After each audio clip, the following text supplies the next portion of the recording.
Welcome to another edition of Talk City Greensboro, produced by GTN, featuring interviews and events happening around town.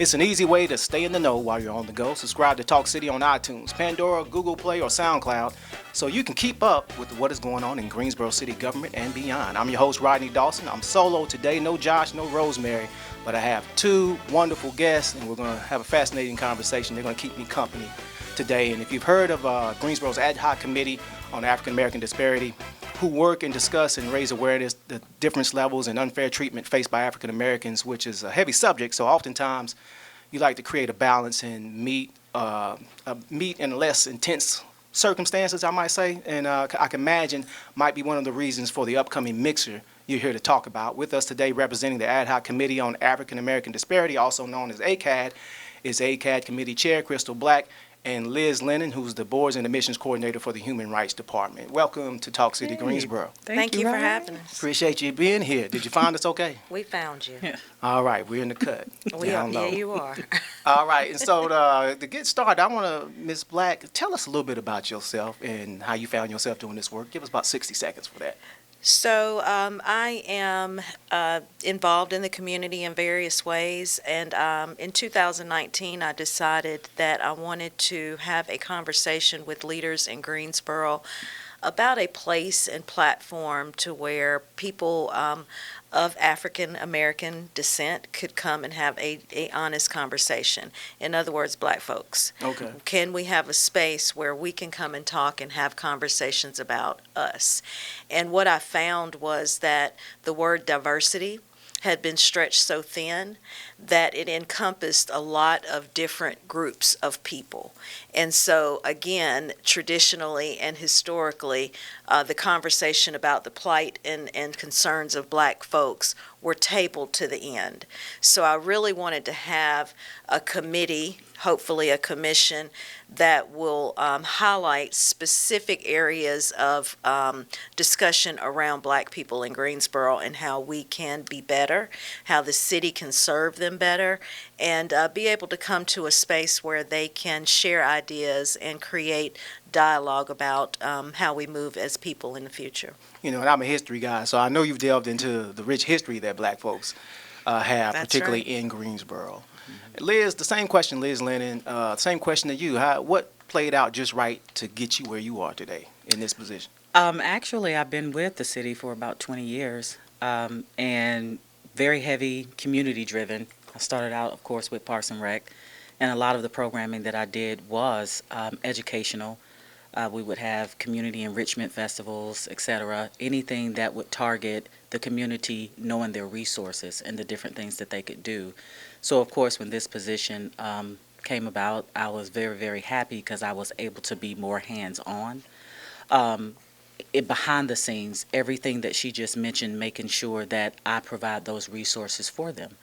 So when they come to the table to have those discussions, especially when it comes to the advocacy piece and the education part of it, making sure that they have that platform, whether it is through a series, an event, a summit, you know, however they can get their voices heard to once again share the disparities within our community. So that is my job, to make sure that that is taken to that next level and they're able to do everything that they need to do within their committee. And Ms. Black, you laid down the purpose, so I want to have to ask you that. And Liz, you have several committees that you oversee, so this is just one of them. So I appreciate you taking the time to do this. But what kind of work, this to anyone, what kind of work have you done in the past? Or if someone came to a meeting and they wanted to have an idea of what they would be getting themselves into, what would you tell them? So for me, my first advocacy started with children. I've been in Guilford County Schools for 27 years, and so I have been in different areas, different demographics within that school system, and have been able to kind of hone in on some of our community needs and concerns. So there's that advocacy. My work with the city started in 2018 when we had the Greensboro tornado. And I worked with a couple of other partners to create the Peeler Recreation Center kind of relief Was area. your school affected by that? Sorry to cut. Rankin? No, was it? Rankin Okay. was not affected by it. That was Hampton and some of where the Mm-hmm. path went. I actually wasn't even impacted by the tornado, but being an advocate in the community, I just got up that morning and said, wonder where I can help. Okay. And that help landed me on Phillips Avenue. And so I was involved with the tornado or the discussions about how to revitalize and uplift the community after that tragedy, probably for the next year, working with neighborhood and development department and just kind of getting a lot of community outreach and information to those that were impacted. So that was kind of my start with the city.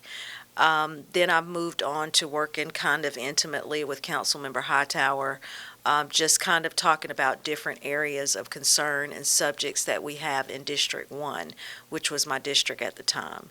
And so working with my council member, we've come up with some great ideas. We have Love Your Block, which is a community-based program that is under our field ops department, where they come out into the community and offer specific resources. It's a national program. However, we've tailored it to be kind of here locally how we want it to be. But you have a good response when you do? It's a good response. We tailored, Love Your Block was created for underserved communities. And so we wanted to look at District 1 and 2. And the start of Love Your Block was actually to offer an additional field operations help. So what we know is that a family who wants to clean out their house may not can afford to take it all the way out to the landfill. And so sometimes we don't see that that's a luxury for some people. And so although I can afford to maybe rent a truck Right. and put those items that I need to discard and drive them out and pay that weight fee that it would take, some families can't. And so what we find is piles of stuff on the side of the roads because people are going to do what's naturally comes to them. So how can we serve those communities and give them an extra help?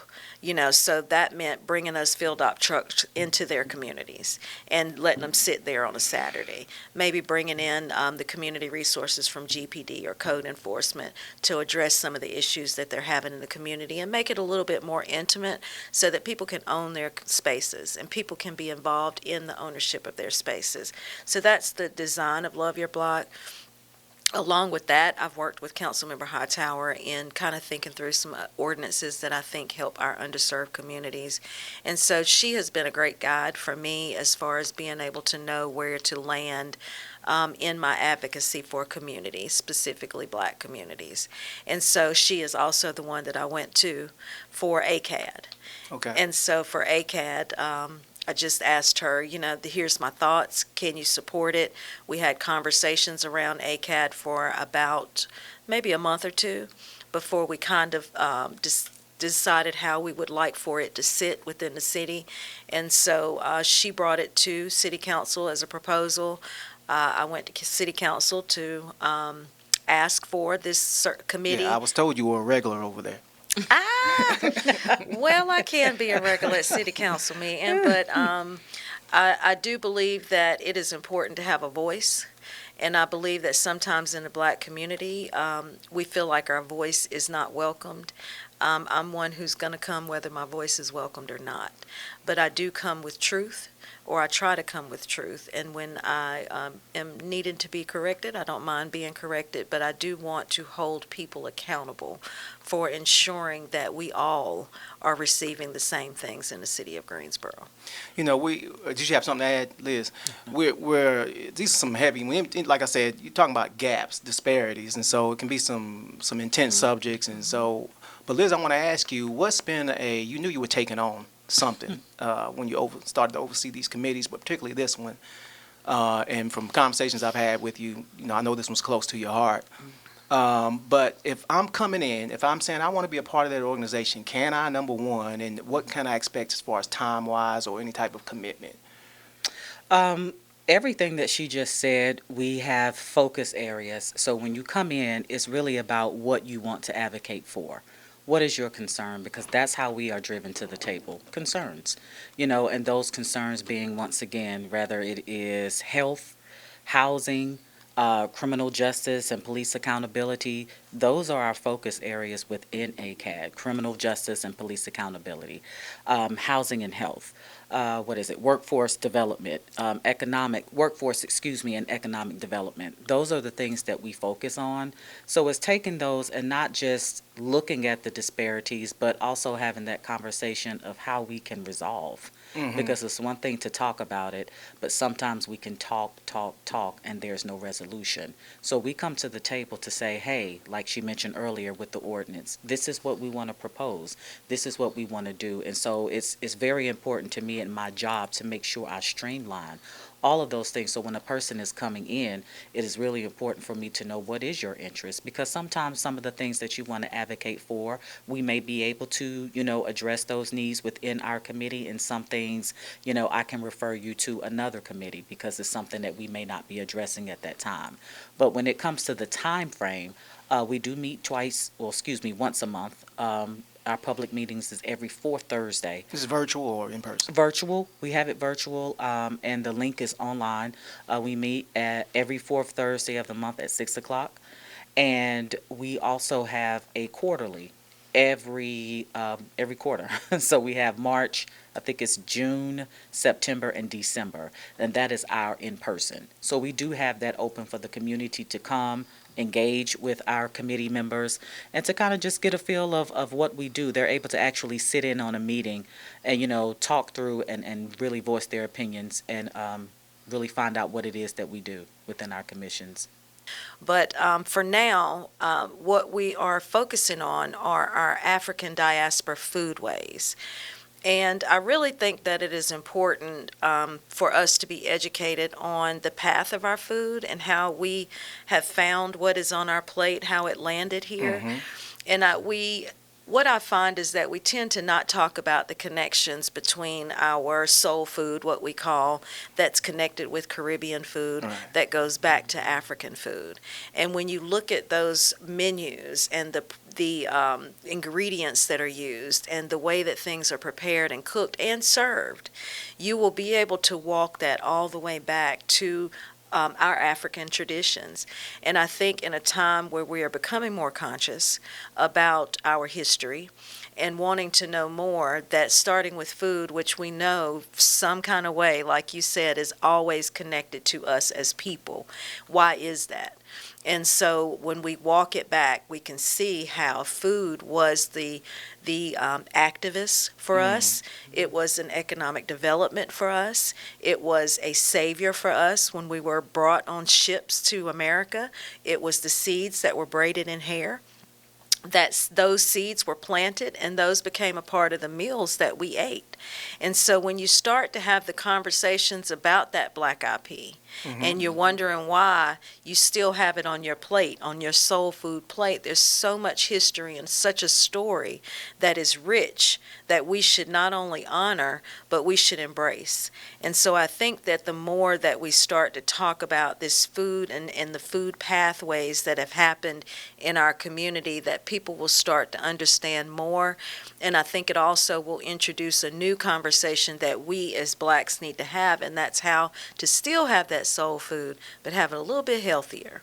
Because once we understand the pathways in which our food traveled, we can see how certain things were introduced to us that were not a part of our diet from the beginning, but were introduced to us by way of survival, by way of force. But those type of fatty foods, pork, those things that we consume now, being able to understand the story may be able to help you to understand how to maybe reevaluate how you embrace food on your table today. I was going to ask you to give me a fun fact. You kind of alluded to it when you talked about the black eyed pea. Do you have a quick one you can give us, a fun fact, something you learned that maybe we wouldn't know? I think that a fun fact would be that, I've been in this foodways thing since November, so it's not fun and factual for me anymore. It's just facts. I think that it would be very important for people to know that macaroni and cheese was not originated from black folks. It wasn't.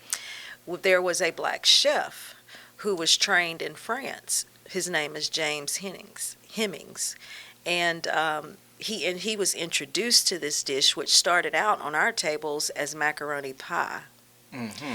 And so it was not necessarily served to us in the slave houses, but it was for the cook to prepare for people that visited Thomas Jefferson's house. So that's where that macaroni pie came from.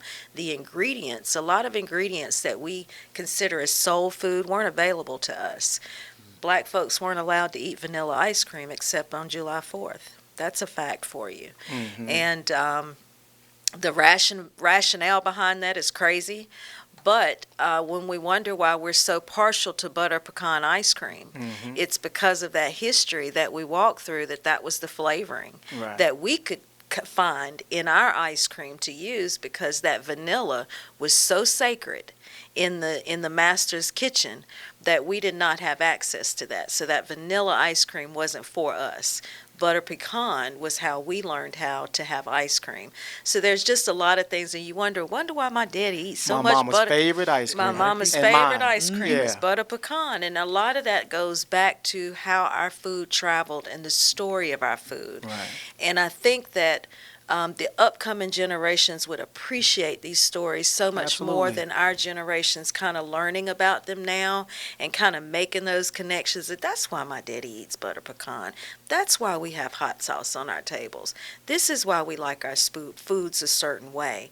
And start to really realize that the history is deeper than even the plates that we have before us. It's deeper than soul food. It goes all the way back to that continent in which we started. And that's the idea that we want to share. The African Diaspora Foodways will start on an education basis. Then we're going to move to economic development. And we're going to talk about how black food was the builder of our economy in a lot of spaces. Okay. We have a lot of people that have contributed, and we have grown as people based on just selling chicken, just selling fried fish. Right. Just doing those things has built black economies. And then we want to move into how that impacts black farmers and how we used to have farmland and what we used to do with that farmland. What's happening now and today. How we rotated the crops. How we rotated crops. How can we reconnect to that? How can we not see gardening as slave work, but as work that can benefit the health of our tables? And so all of that has to start with that first foundation of education and walking how that black IP made it over here to America. Very well said and very well put together. Where will it occur? What building? What space?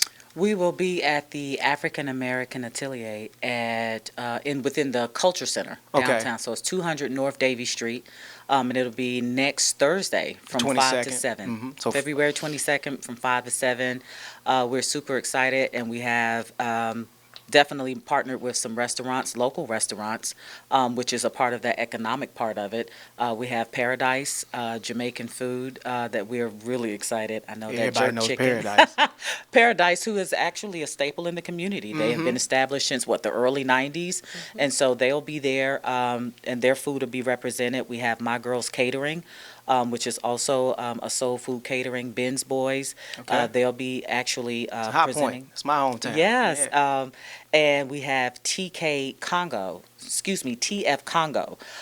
cuisine, and they will be presenting the African dishes. So we have a little taste, like she said, from Africa to the Caribbean to the Americas. We have a little bit of everything.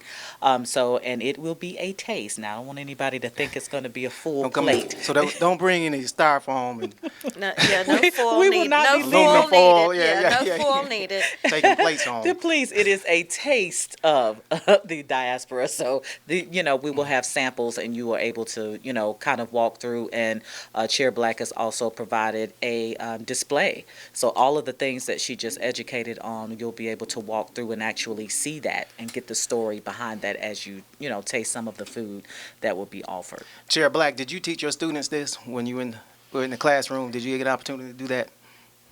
I am always teaching my students, specifically black students, how to be empowered Well, and be excited and proud about their history. So depending on the age level, kindergartners don't care much about the African diaspora.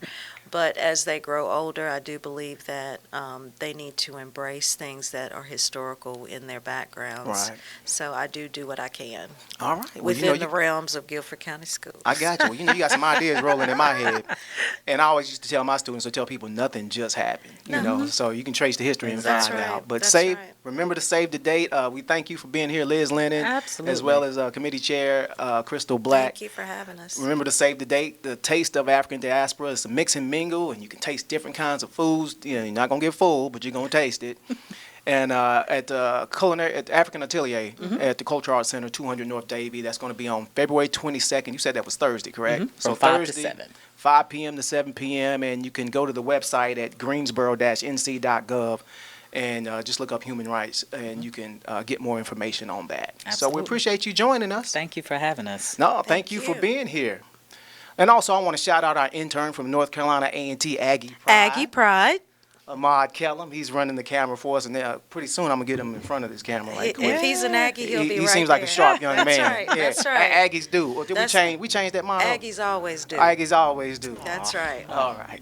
All right. So that's it for us. So stay tuned in weekly by subscribing to Talk City Greensboro on iTunes, Pandora, and Google Play. And don't forget, you can download Talk City from SoundCloud. That's it for this week, and thank you for tuning in to Talk City. Be sure to watch GTN, your official source for news and information about the city of Greensboro. GTN is available on Spectrum Channel 13, AT&T, UVerse Channel 99, and Lumos 31. GTN also streams live on Roku and the city's website at greensboro-nc.gov.